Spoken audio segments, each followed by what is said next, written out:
Para aquellos que están de visita en la mañana de hoy, desde hace ya unos 2 años y medio aproximadamente, hemos estado exponiendo la carta de Pablo a los romanos versículo a versículo, y hoy comenzaremos a estudiar el último capítulo de la carta. Romanos contiene algunas de las declaraciones más extraordinarias, más monumentales que encontramos en toda la Biblia sobre el Evangelio y sus implicaciones. Pero entonces llegamos al último capítulo de la carta y nos topamos con una extensa lista de nombres a quienes Pablo les envía saludos. Y honestamente, cuando uno ve estos versículos así superficialmente, le puede dar la impresión de que estos primeros versículos de Romanos, del capítulo 16 de Romanos, son como una especie de anticlímax. Es como un anticlímax de una carta demasiado sorprendente. Sin embargo, cuando examinamos esta porción de la carta con más detenimiento, a pesar de que no conocemos a nadie de esa lista, no entendemos qué relación tiene todo eso con el evangelio que Pablo acaba de explicar. Pero vuelvo y reitero, cuando nosotros examinamos esta porción de la carta con más detenimiento, nos damos cuenta que no se trata simplemente de una extensa lista de nombres. De ahí el título de nuestro sermón de hoy, mucho más que una lista de nombres. Mis hermanos, recuerden que toda la escritura es inspirada por Dios, como dice Pablo en 2 Timoteo capítulo 3, versículo 16, y por eso toda la escritura es útil para enseñar, para reprender, para corregir, para instruir en justicia. Y estos primeros versículos de Romanos 16 no son la excepción. Es impresionante la cantidad de enseñanzas que nosotros podemos extraer de este pasaje. De hecho, uno de los problemas que tuve esta semana preparando este sermón era saber qué decir y qué no decir, porque hay muchas enseñanzas aquí. Pero por causa del tiempo voy a limitarme a unas cuantas. Y la primera es que este pasaje nos enseña que ser cristiano no es otra cosa que estar unidos a Cristo por la fe. Si ustedes escucharon con atención la lectura de este pasaje cuando Sigfrido leyó al inicio de este servicio, seguramente, y él mismo los ayudó en ese sentido, se habrán dado cuenta de todas las veces que Pablo usa la expresión en Cristo o en el Señor. Vean el versículo 1 y 2. Os recomiendo a nuestra hermana Febe, diaconisa de la iglesia en Cencrea, que la recibáis en el Señor. Versículo 3. Saludad a Priscila y Aquila, mis colaboradores en Cristo Jesús. Versículo 8, saludad a Amplias, mi querido hermano en el Señor. Versículo 9, saludad a Urbano, nuestro colaborador en Cristo. Versículo 12, saludad a Trifena y a Trifosa, obreras del Señor. Saludad a la querida hermana Pérsida, que ha trabajado mucho en el Señor. Versículo 13, saludad a Rufo, escogido en el Señor. Expresiones como en Cristo, en el Señor, en Cristo Jesús aparecen 164 veces en todas las cartas de Pablo. Obviamente era una expresión favorita del apóstol Pablo para referirse a los cristianos. Estamos en Cristo y esto apunta a la realidad de nuestra unión con Él. Aunque esto es un misterio que no vamos a poder entender del todo en esta vida, mis hermanos, Dios nos escogió en Cristo para unir nuestra vida a la suya por medio de la fe. Eso es lo que significa estar en Cristo. Hay un mundo de significado en esas dos palabras. En Cristo. Debido a que estamos en Cristo, todo creyente ha participado junto a Él en los principales eventos de nuestra redención. En el capítulo 6 de esta misma carta que estudiamos hace meses atrás, Pablo nos enseña que los creyentes hemos muerto juntamente con Cristo y hemos resucitado juntamente con Él para andar en novedad de vida. La razón por la que ahora somos salvos, la razón por la que ya no hay condenación para nosotros, para los creyentes, es porque nuestro viejo hombre, nuestro yo pecador que violó la ley de Dios en incontables ocasiones, ese viejo yo pecador que tenía una deuda enorme con la justicia de Dios, fue crucificado juntamente con Cristo. Ya murió, ya no tenemos deudas. Él murió como nuestro representante en la cruz del Calvario, de manera que en un sentido real tú y yo morimos con Él. Pero esa no es toda la historia. La razón por la que ahora podemos ser santos, la razón por la que ahora podemos obedecer los mandamientos del Señor, no perfectamente, pero sí sinceramente, es porque el día que Cristo se levantó de la tumba al tercer día, tú y yo resucitamos con Él. Es un misterio. Morimos con Cristo, resucitamos con Cristo. ¿Recuerdan Efesios capítulo 2? Pablo dice que cuando nosotros éramos inconversos, estábamos muertos en nuestros delitos y pecados, siguiendo la corriente de este mundo conforme al príncipe de la potestad del aire. Éramos por naturaleza hijos de ira, lo mismo que los demás, pero Dios, Efesios 2:4, que es rico en misericordia por su gran amor con que nos amó, aun estando nosotros muertos en pecados, nos dio vida juntamente con Cristo y juntamente con Él nos resucitó y asimismo nos hizo sentar en los lugares celestiales en Cristo Jesús. Al estar unidos a Cristo, participamos de su muerte, de su resurrección, de su exaltación. De manera que todas las bendiciones espirituales que nosotros recibimos de parte de Dios vienen a ser nuestras únicamente por el hecho de estar en Cristo. Todo lo que Cristo merece, Dios se lo da a los cristianos. Increíble, ¿verdad? Porque nosotros estamos en Él. Él es la vid.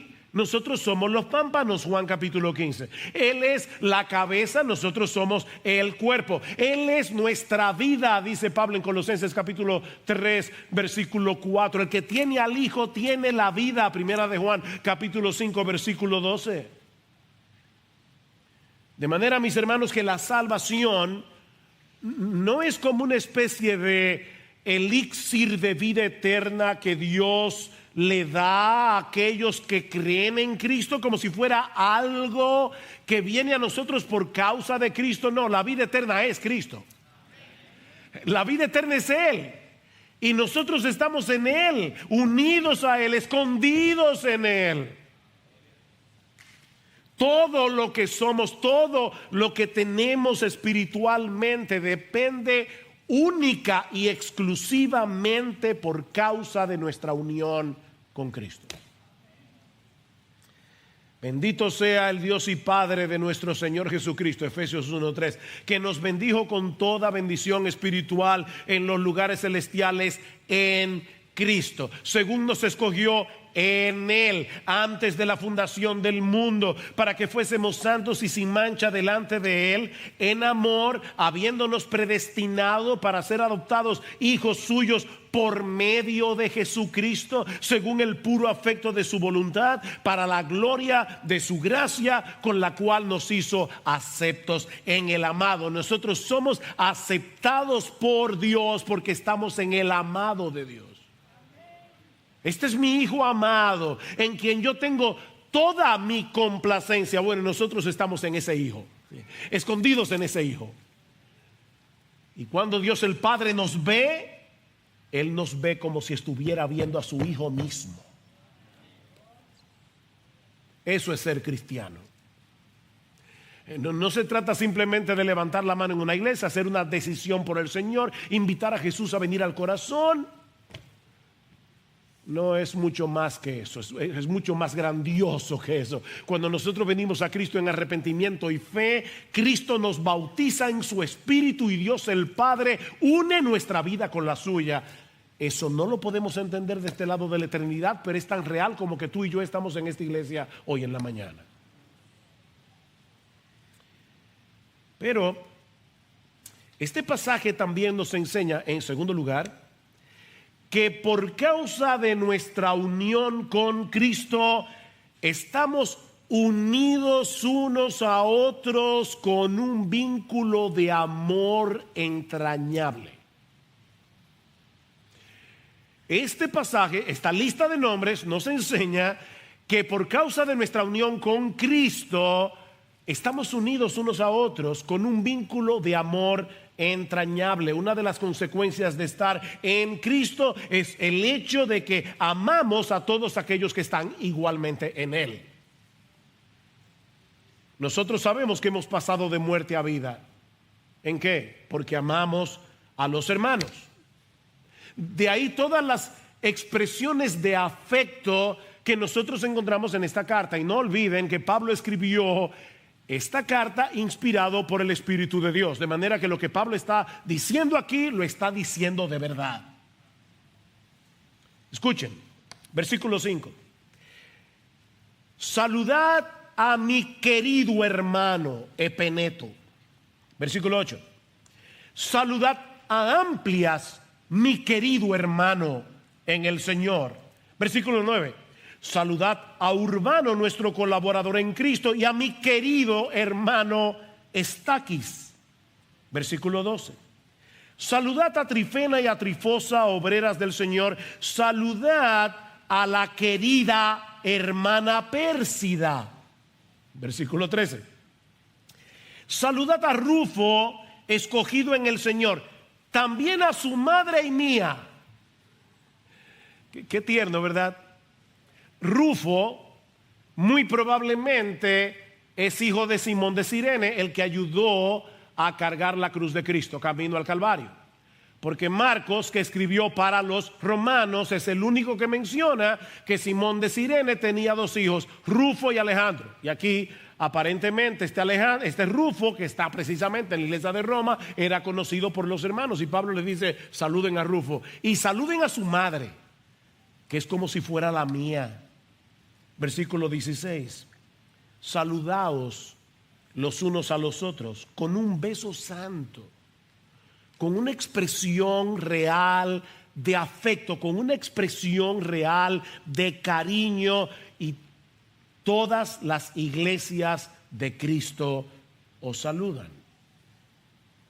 ¿Se dieron cuenta, mis hermanos, cómo Cristo es la fuente de donde emana este amor? Estamos conectados unos con otros. Mira, mi hermano, mira a tu alrededor, a los demás miembros de esta iglesia y los que son creyentes aquí, porque o los amas o los amas. No hay opción. Estamos conectados. Pablo escribió a los mismos romanos en Romanos capítulo 12 versículo 5 que los creyentes somos un cuerpo en Cristo e individualmente miembros los unos de los otros. Cuando tú te hiciste miembro de esta iglesia, no te hiciste miembro de una institución, te conectaste vitalmente con un grupo de cristianos a quienes ahora debes amar. Eso no depende de que el hermano o la hermana nos caiga bien o de que tenga una personalidad atractiva, y mucho menos que pertenezca a mi círculo social. No, eso depende únicamente de nuestra unión con Cristo. Y esto no solo debe manifestarse entre los miembros de una misma iglesia, sino entre los miembros de las verdaderas iglesias de Cristo entre sí. Yo no sé si se dieron cuenta, mis hermanos, pero en este pasaje Pablo menciona por lo menos 4 iglesias locales que están relacionadas la una con la otra. La primera es la iglesia en Cencrea, de donde era Febe. De paso, es la única vez que Pablo menciona la palabra iglesia en la carta a los Romanos. Pero luego Pablo menciona la iglesia que se congregaba en la casa de Priscila y Aquila, la iglesia que está en su casa. Y luego en los versículos 14 y 15 Pablo menciona, sin decir iglesia, a 2 iglesias más. Saludad a Asíncrito, a Flegonte, a Hermes, a Patrobas, a Hermas y a los hermanos con ellos, los hermanos que se congregan con ellos. Versículo 15, saludad a Filólogo y a Julia y a Nereo y a su hermana y a Olimpa y a todos los santos que están con ellos. Así que por lo menos hay 4 iglesias aquí. Y como ustedes pudieron ver al final, Pablo dice, todas las iglesias de Cristo os saludan. Somos parte de una gran familia, compuesta por todas las iglesias verdaderas de Cristo en el mundo entero. Y cuando hablo de una iglesia verdadera, me refiero a un cuerpo local de creyentes que predican el evangelio sin apartarse de la doctrina apostólica revelada en el Nuevo Testamento, porque Pablo inmediatamente después va a advertir en el versículo 17: os ruego, hermanos, que vigiléis a los que causan disensiones y tropiezos contra las enseñanzas que vosotros aprendisteis y que os apartéis de ellos. Nosotros no podemos tener comunión con iglesias apóstatas. Pero mis hermanos, una cosa es una iglesia que distorsiona el evangelio, una iglesia que predica falsa doctrina, y otra muy diferente es una iglesia con las cuales tenemos diferencias en cosas que no son esenciales, como la escatología, por ejemplo. ¿Es la venida de Cristo premilenial, amilenial, postmilenial? Bueno, podemos tener diferencias en eso. ¿Cómo debe gobernarse la iglesia? ¿Debe haber un solo pastor? ¿Debe haber un pastor principal y un grupo de pastores que ayudan a este pastor principal? ¿Debe haber un grupo de pastores donde todos tienen la misma autoridad, donde hay paridad pastoral como hacemos en esta iglesia? Bueno, podemos diferir en eso. Podemos diferir en esas cosas. Son secundarias. Pero mis hermanos, si una iglesia predica el verdadero evangelio de la justificación por la fe sola y sostiene las doctrinas cardinales de las escrituras, debemos considerar como nuestros hermanos en Cristo a los miembros de esas iglesias y tratarlos como tales. Y eso es precisamente lo que vemos en los versículos 1 y 2 de Romanos 16. Os recomiendo a nuestra hermana Febe, diaconisa de la iglesia en Cencrea. Ella no pertenecía a las iglesias en Roma. Que la recibáis en el Señor de una manera digna de los santos y que la ayudéis en cualquier asunto en que ella necesite de vosotros, porque ella también ha ayudado a muchos y aún a mí mismo. Cencrea era un puerto marítimo de Corinto, un lugar reconocido por su inmoralidad.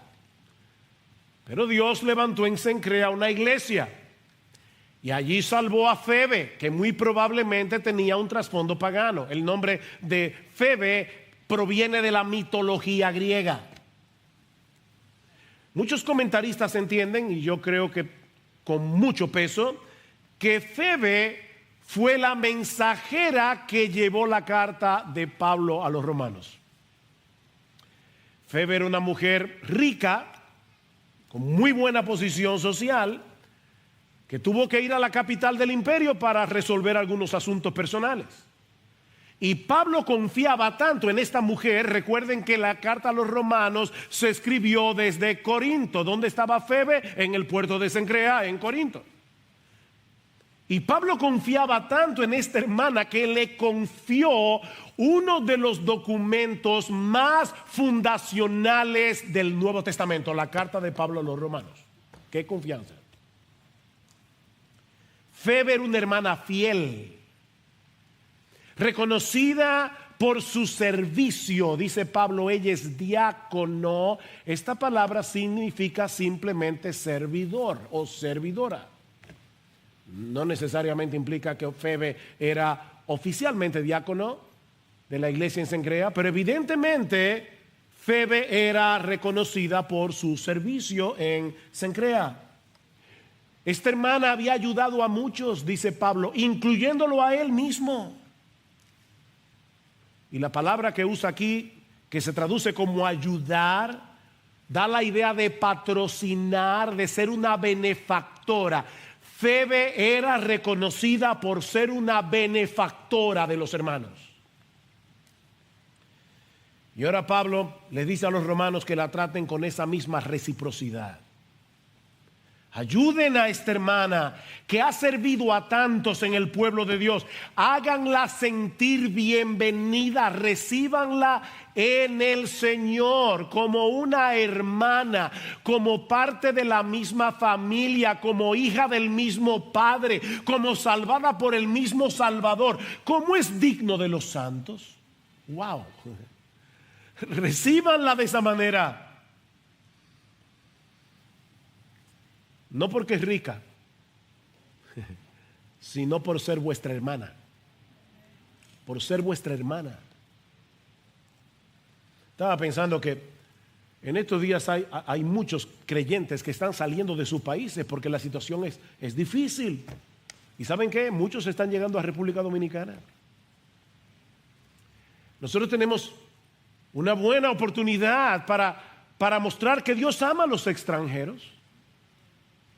Y que nosotros debemos amarlos y acogerlos con el mismo amor de Dios, sobre todo cuando esos extranjeros son nuestros hermanos en Cristo. Nuestros hermanos. Y no olvides que todo lo que hagamos por un creyente, por el hecho de ser creyente, será recompensado en el día del juicio, como si se lo hubieras hecho a Cristo mismo. Venid, benditos de mi Padre. Tuve hambre, me diste de comer. Tuve sed, me diste de beber. Estaba desnudo y me cubristeis. Señor, ¿y cuándo nosotros hicimos todo eso? De cierto os digo que en cuanto lo hicisteis a uno de estos mis hermanos más pequeños, a mí me lo hicisteis. ¿Cuándo fue la última vez que tú serviste a un creyente con la conciencia de que Cristo estaba viendo ese servicio como si se lo estuvieras haciendo a Él?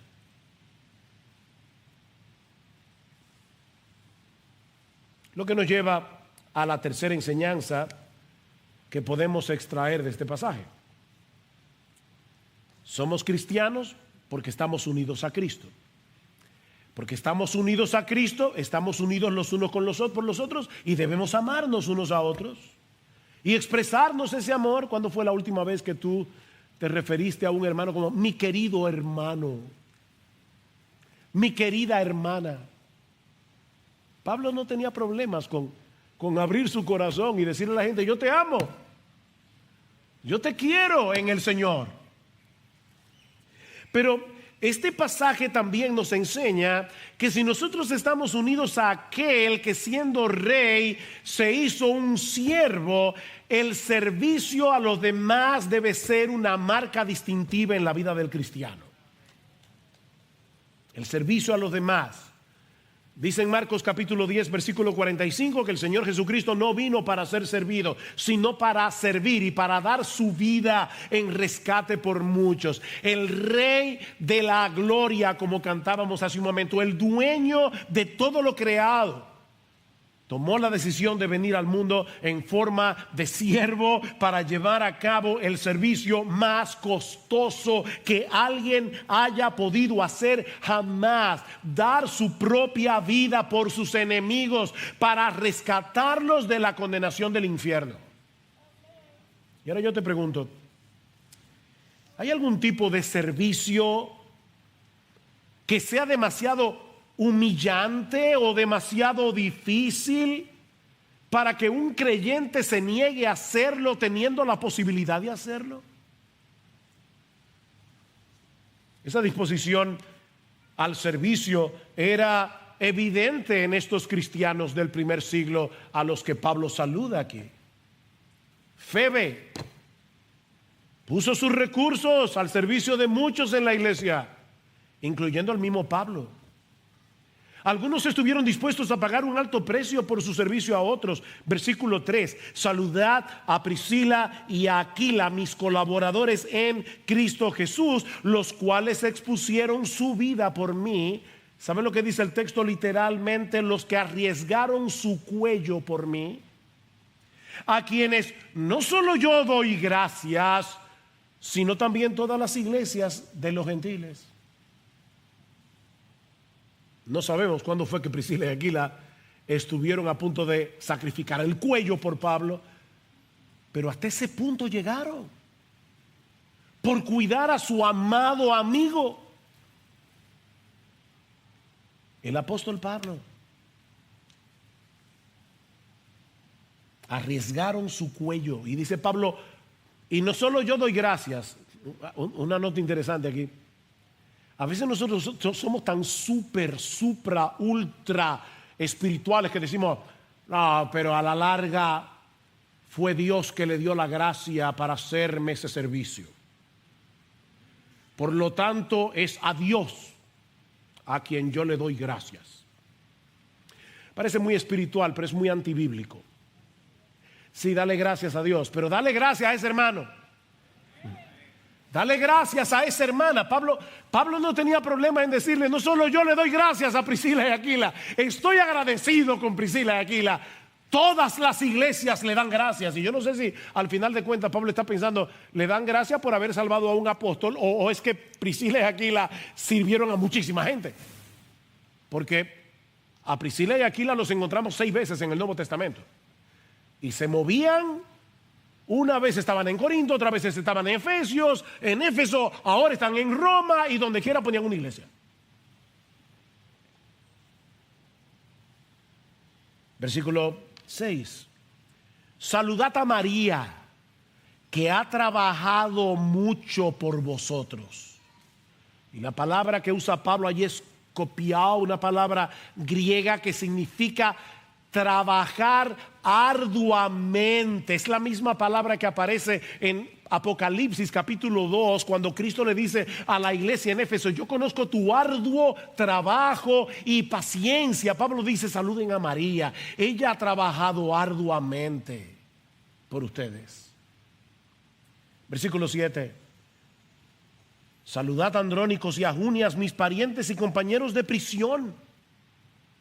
No sabemos en qué circunstancias estos hermanos estaban presos con Pablo, pero dice que se destacan entre los apóstoles. Eran destacados. Los apóstoles hablaban de esta pareja, Andrónico y Junias. Hombres fieles, mujeres fieles. Versículo 12, saludad a Trifena y a Trifosa, obreras del Señor. Saludad a la querida hermana Pérsida, que ha trabajado mucho en el Señor. ¿Se dan cuenta, mis hermanos? Personas que sirven, que trabajan. Me llama la atención estas dos hermanas, Trifena y Trifosa. Tal vez eran hermanas gemelas, porque su nombre se deriva de la misma palabra griega que significa bonita o delicada. No sabemos si eran hermanas físicamente agraciadas, si eran hermanas delicadas, pero lo que sí sabemos es que Pablo les llama obreras en el Señor.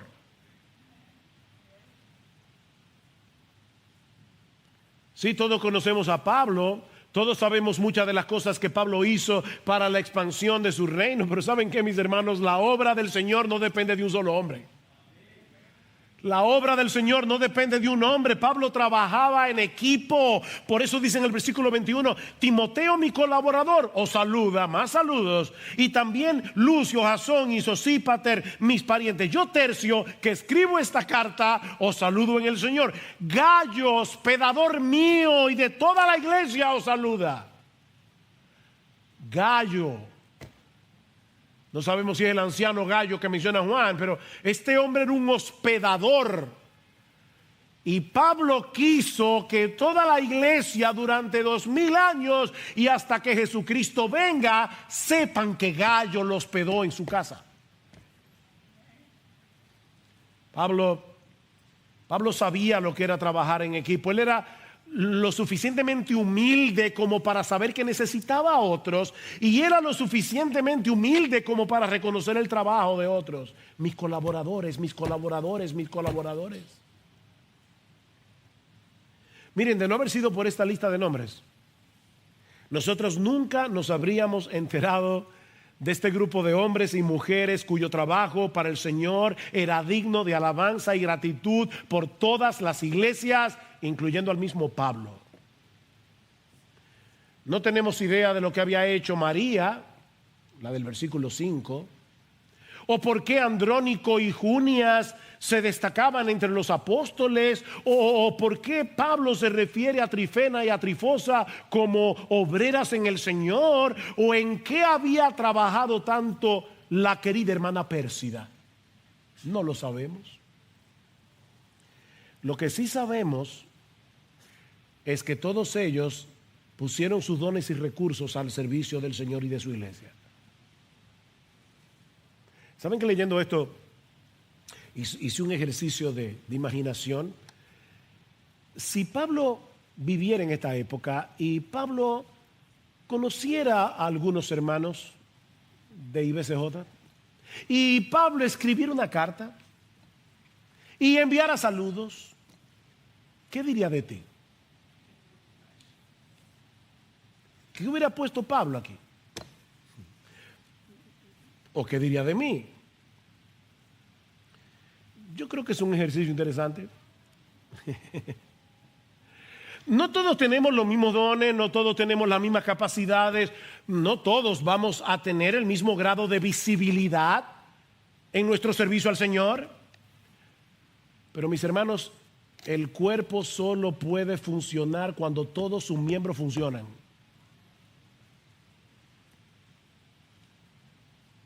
Hay muchos miembros, pero un solo cuerpo, dice Pablo, 1 Corintios 12. Y el ojo no puede decirle a la mano, no te necesito, ni tampoco la cabeza a los pies. Yo soy la cabeza. Sí, ven, acércate a ver si tú puedes sin los pies. Que no se puede, óyeme, que el cuerpo funciona cuando todos los miembros hacen su trabajo.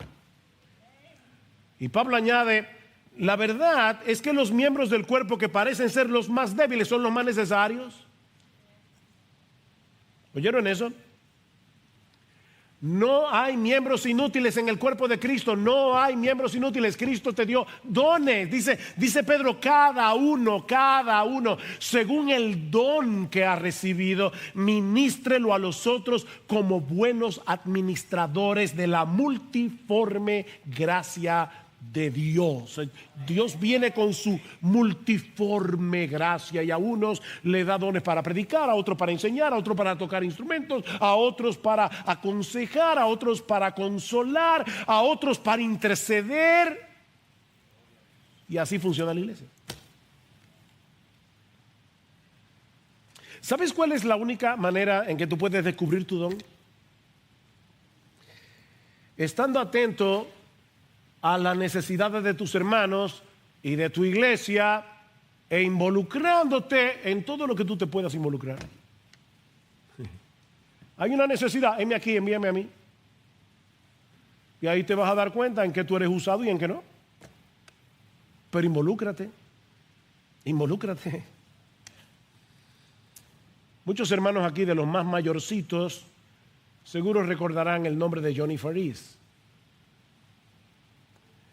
Johnny Faris sufría de atrofia muscular espinal, que finalmente lo dejó totalmente postrado. Recuerdo el día que lo conocí personalmente en una iglesia en Florida. Me dijeron, ahí viene Johnny, y lo traían en una camilla a la iglesia. Dice, recuerda no extenderle la mano porque se va a sentir mal, porque él todo el tiempo estaba así. Lo único que podía mover Johnny Faris era su boca. Y con eso le servía al mundo entero. Le pidió a su familia que le comprara una computadora que funcionaba con los comandos de su voz. Y nosotros todos, pastores del mundo entero, le escribíamos a Johnny Faris, le decíamos, hay una necesidad en nuestra iglesia, por favor Johnny, envía esto inmediatamente a las iglesias. Y él con su computadora y su voz enviaba esa petición a cientos y cientos de iglesias en el mundo entero. Y yo decía, wow, si este hombre puede servir a Cristo estando en esa condición, de verdad, ¿cuál es tu excusa? ¿En serio? Miren, mis hermanos, lo que nos impide servir a los demás no es la falta de capacidad, no es la falta de oportunidades, es la falta de amor y de humildad. Es la falta de amor y de humildad. Nosotros nos creemos ser el centro del universo. El orgullo nos mueve a querer ser servidos en vez de movernos a servir. ¿Qué puede hacer la iglesia por mí? ¿Qué está haciendo la iglesia por mí? Pregunta equivocada. Pregunta equivocada. Pablo dice a los filipenses, nada hagáis por egoísmo, por vanagloria, sino que con actitud humilde cada uno de vosotros considere al otro como más importante que a sí mismo, no buscando cada uno sus propios intereses, sino más bien los intereses de los demás. Haya pues en vosotros esta actitud que hubo también en Cristo Jesús. ¿Ven? Estamos unidos a un rey que se hizo siervo para dar su vida en rescate por mucho. ¿Es esa unión evidente en nuestro servicio a los demás? Pero este pasaje también nos enseña, en cuarto lugar, que la iglesia es un cuerpo compuesto de miembros muy diversos. Cuando analizamos esta lista de nombres, una de las primeras cosas que saltan a la vista es la variedad. La variedad. Algunos provenían de un trasfondo judío, como el caso de Priscila y Aquila, o los parientes que Pablo menciona en los versículos 7 y 11. No necesariamente eran parientes de la misma familia, sino que tal vez eran de la misma raza que Pablo. Eran judíos. Pero la mayoría del grupo provenía de un trasfondo gentil, no eran judíos. Algunos tenían una buena posición económica, como Febe, o como Priscila y Aquila. ¿Cómo es posible que Priscila y Aquila siempre tuvieran una iglesia reunida en su casa? Bueno, probablemente porque tenían una casa grande. Pero otros nombres de la lista eran muy comunes entre los esclavos.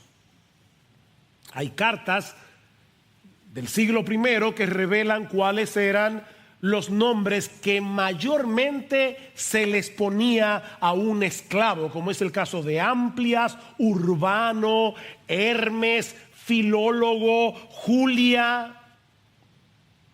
Así que aquí tenemos a Febe, Priscila y Aquila y esclavos en la misma iglesia.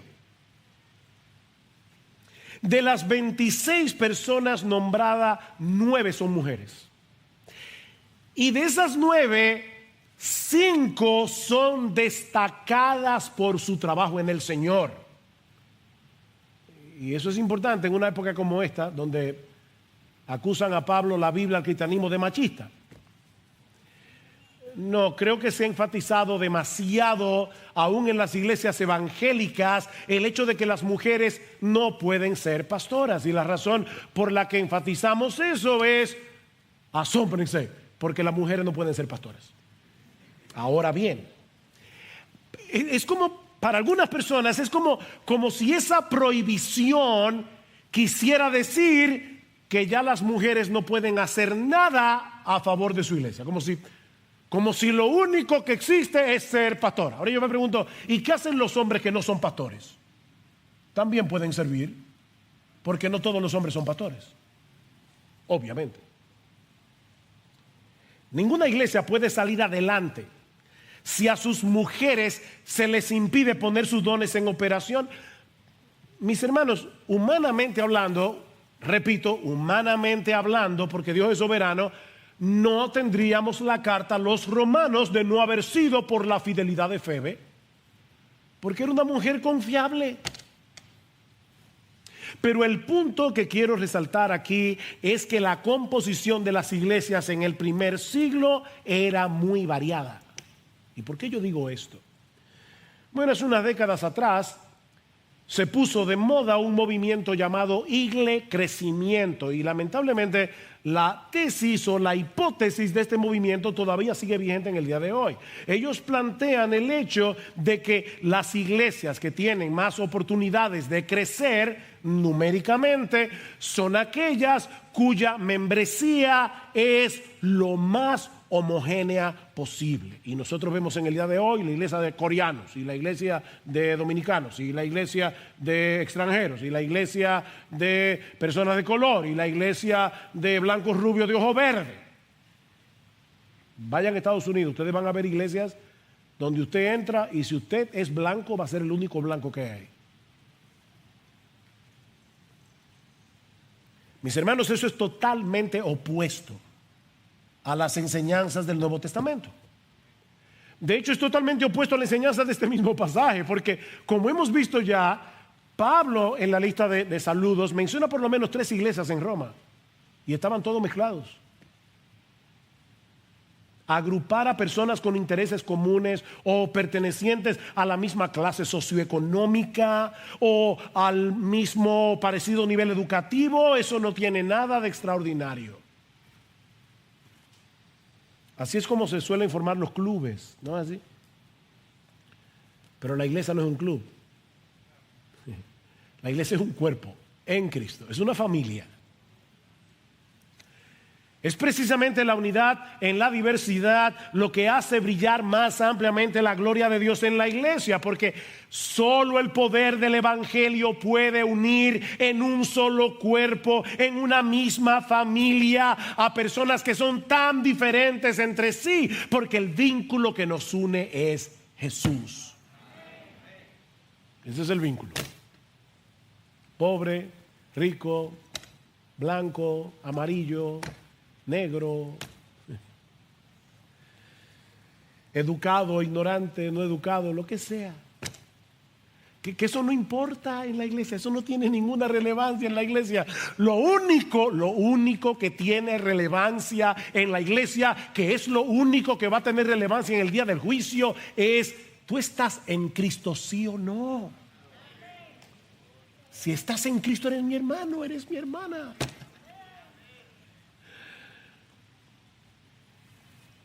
Y eso no solamente debe verse en la composición de la iglesia, eso debe verse en tus relaciones personales, con quienes tú te juntas. ¿Cuáles son tus amigos, tus amigas en la iglesia? ¿Tú eres de los que solo está en su propio círculo? ¿O tú tratas de tener más variedad en tus relaciones en la iglesia? Porque mis hermanos, es la unidad en la diversidad lo que muestra más ampliamente a los ojos del mundo que Dios está obrando entre nosotros. Es eso lo que muestra que el evangelio es una realidad. Pero hay una enseñanza más que podemos derivar de nuestro pasaje, y ya con esto concluyo. Y es el hecho de que en el pueblo de Dios cada persona cuenta. Esto está muy relacionado con lo que acabo de decir. En el pueblo de Dios cada persona cuenta. Piensen en esto por un momento. ¿Cuándo fue Pablo a Roma antes de escribir esta carta? Nunca. Pablo nunca había estado en esta iglesia. Y conocía más miembros de la iglesia en Roma que lo que tal vez, tristemente, algunos de ustedes conocen los nombres de los hermanos de la iglesia aquí. ¿Tú puedes citar 26 nombres de hermanos de la iglesia? Pablo conocía a estos hermanos. Menciona 24 por nombres y dice algo adicional de muchos de ellos. ¿Cómo Pablo conocía a esta gente? O en sus viajes. Pablo viajaba, estos hermanos también viajaban y se encontraban con Pablo en las diferentes ciudades, en las diferentes iglesias. Y como Pablo era un hombre que amaba al pueblo de Dios, Pablo se interesaba. Dime cómo está Nereo. Cuéntame de Filólogo. ¿Cómo está en su fe? ¿Qué está haciendo María ahora en el Señor? ¿Cómo está sirviendo a la iglesia? ¿Cómo están sirviendo Trifena y Trifosa o la querida hermana Pérsida? A Pablo le interesaba eso. Le interesaba. Pablo era un hombre orientado a la gente. ¿Saben por qué? Porque para él cada creyente importaba, porque cada uno de ellos había sido comprado con sangre. Pastor, usted no se está yendo demasiado lejos de lo que dice este pasaje. Mira, escribiendo a los pastores de Éfeso, Pablo los exhorta a cuidar de la iglesia del Señor, la cual él ganó con su propia sangre. Pablo no le iba a pedir a otros lo que él mismo no estaba dispuesto a hacer. Yo tengo la convicción, mis hermanos, de que si tuviésemos más presente cuando tratamos a otro cristiano, que es alguien que ha sido comprado por precio, redimido por Jesús, escogido por el Padre desde antes de la fundación del mundo, yo creo que nuestras relaciones en la iglesia serían diferentes. De verdad, yo creo que serían diferentes. En el pueblo de Dios todos importan, porque todos fueron comprados por el mismo precio. Pablo conocía por nombre a un montón de hermanos repartidos en un montón de iglesias. Pablo tenía una relación afectuosa y personal con muchos de ellos. Mi querido hermano.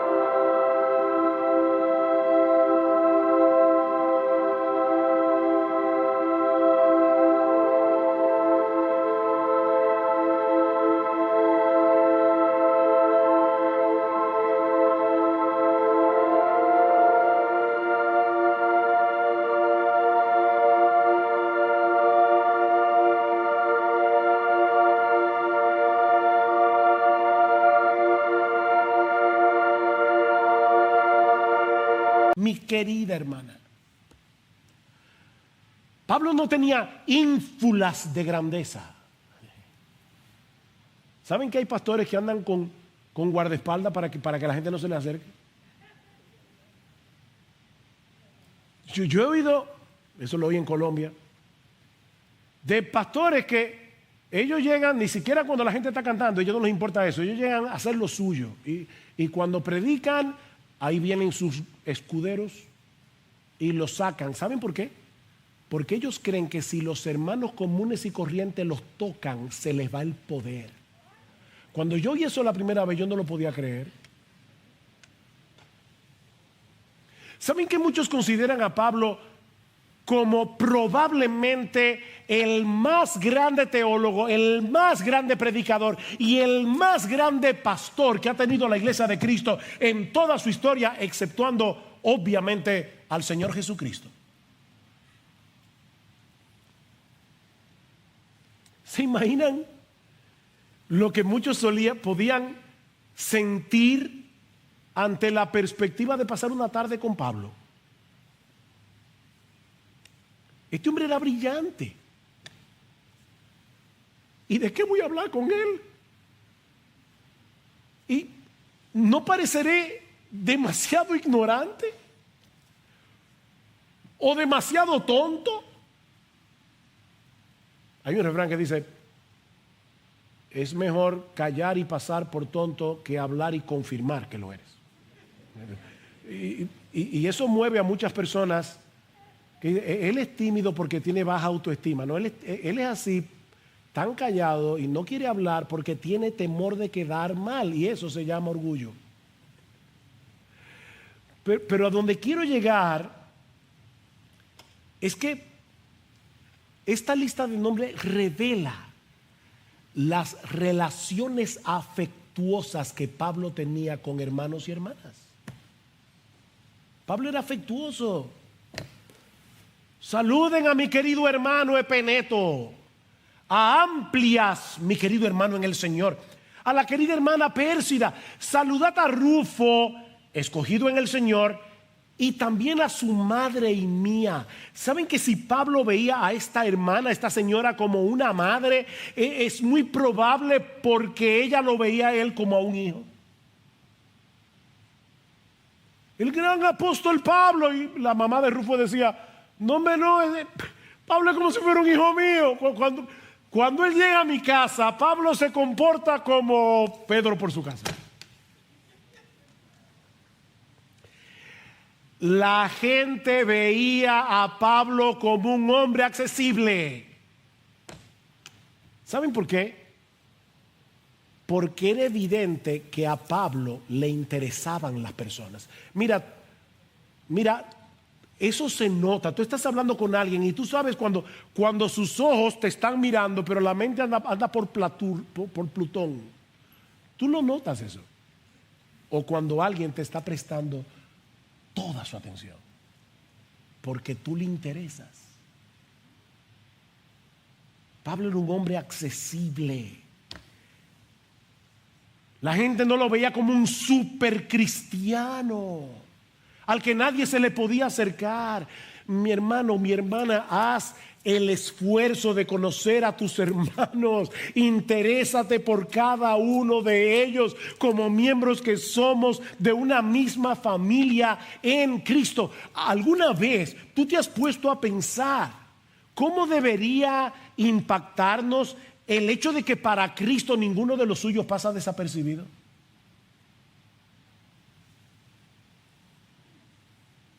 Tiene que haber sido increíble ser amigo de Pablo. Pero miren, eso no puede compararse siquiera con la extraordinaria realidad de que Cristo nos conoce por nombre. Cristo nos conoce. Juan 10:3.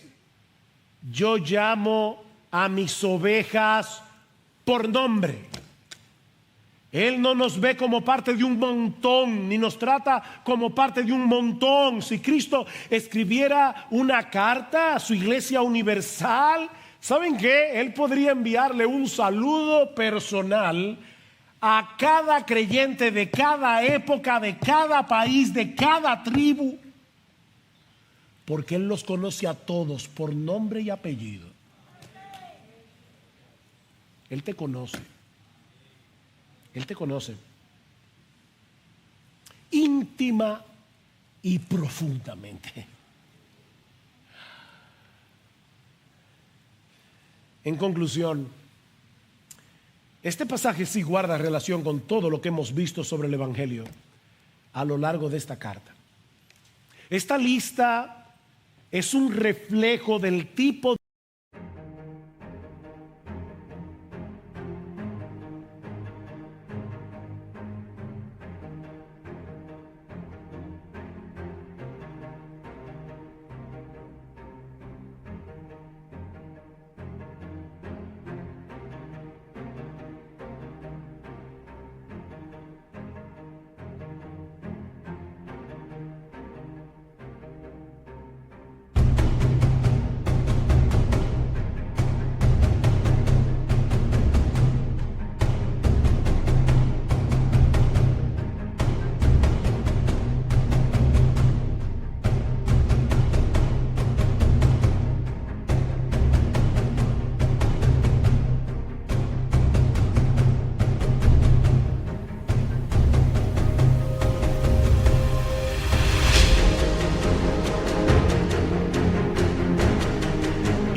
realidad del tipo de relación que el Evangelio produce. El jueves 5 de agosto del año 2010, 33 mineros chilenos quedaron atrapados por unos 70 días luego de que se derrumbara la mina de San José. Seguramente ustedes escucharon eso en las noticias, eso fue muy famoso. Yo no sé cuántos vieron el rescate o vieron la película que se basó en el incidente. Pero cuando finalmente pudieron llegar hasta ellos fue muy difícil y comenzaron a sacarlos uno a uno. La gente no solo, eso es interesante, no solo abrazaban a los mineros, ellos se abrazaban entre sí. Era como que de repente una alegría, una felicidad, un gozo extraordinario se había apoderado de la gente, de tal manera que ya no habían barreras sociales. La gente comenzaron a abrazarse unos a otros llenos de gozo. Comentando acerca de este tipo de reacción y conectándola con el Evangelio, escuchen lo que dice John Piper: debido a que Dios nos ha rescatado de su propia ira a costa de su Hijo y nos ha reunido en Cristo, donde estamos eternamente seguros en Él, estamos temblando de alegría y nos miramos a los ojos y nos decimos unos a otros: ¿puedes creerlo? Estamos aquí en Cristo, no estamos en el fondo de la mina, no estamos no estamos cayendo en las llamas del abismo del infierno, que es lo que merecemos. Estamos aquí, elegidos, amados, perdonados para siempre, juntos por los siglos de los siglos. ¿Puedes creerlo? ¿No debería ser esa nuestra reacción? Oh, qué bueno, día de gloria, estaremos allí en ese día de gloria. ¿Puedes creerlo? Es el Evangelio lo que nos une, es el Evangelio lo que nos mueve a amar a los demás con esa clase de amor. Oh, que el Señor nos ayude a ver a cada uno de nuestros hermanos a la luz del Evangelio, que nuestra unión con Cristo nos mueva a servirnos unos a otros y a interesarnos unos a otros, movidos por un amor